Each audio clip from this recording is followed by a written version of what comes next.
आज हम आप लोगों के समक्ष विश्व इतिहास का नेपोलियन बोनापार्ट के व्यक्तित्व एवं उपलब्धियों के विषय में बात करेंगे।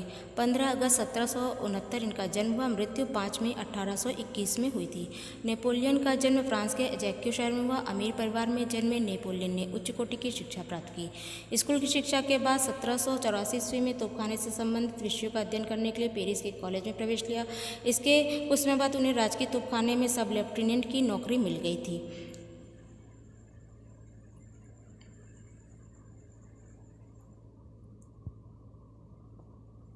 नेपोलियन ने ऑस्ट्रिया के सम्राट की पुत्री मैरी लुईस से दूसरा विवाह किया। नेपोलियन ने अपने युद्ध कौशल से विदेशी शत्रुओं से अपने देश को मुक्ति दिलाई। 27 वर्ष की आयु में फ्रेंच आर्मी ऑफ इटली का सेनापति बनकर सार्डिनिया पर विजय प्राप्त करने किया और अपनी युद्ध कूटनीति से सार्डिनिया को आत्मसमर्पण करने को मजबूर कर दिया।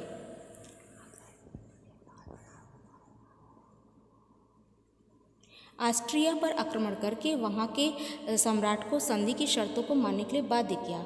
टोलेंटेट की संधि पर पोप को हस्ताक्षर करवाकर अधीनता स्वीकार करवाई। इंग्लैंड के विजय अभियान में इंग्लिश चैनल की बाधा ने नेपोलियन को पराजय दिखाई।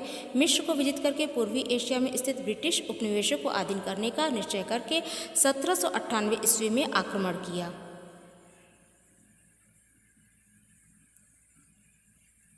15 दिसंबर 1799 को उसने सम्राट के पद को सुशोभित किया। 25 दिसंबर 1799 को उसने देश में नया संविधान लागू किया। 1804 को सीनेट ने नेपोलियन को सम्राट के लिए मंजूरी दी।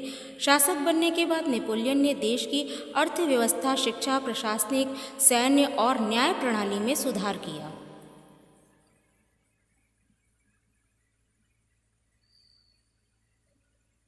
पादरियों के भ्रष्टाचार को समाप्त कर चर्च की संपत्ति जब्त करके नया संविधान लागू कर धार्मिक सुधार किया। 1815 ईस्वी में मित्र राष्ट्रों की सेना से वाटरलू के युद्ध में पराजित होकर इंग्लैंड के समक्ष आत्मसमर्पण किया और उसे सेंट हेलेना द्वीप भेज दिया गया, जहां उसकी मृत्यु हो गई।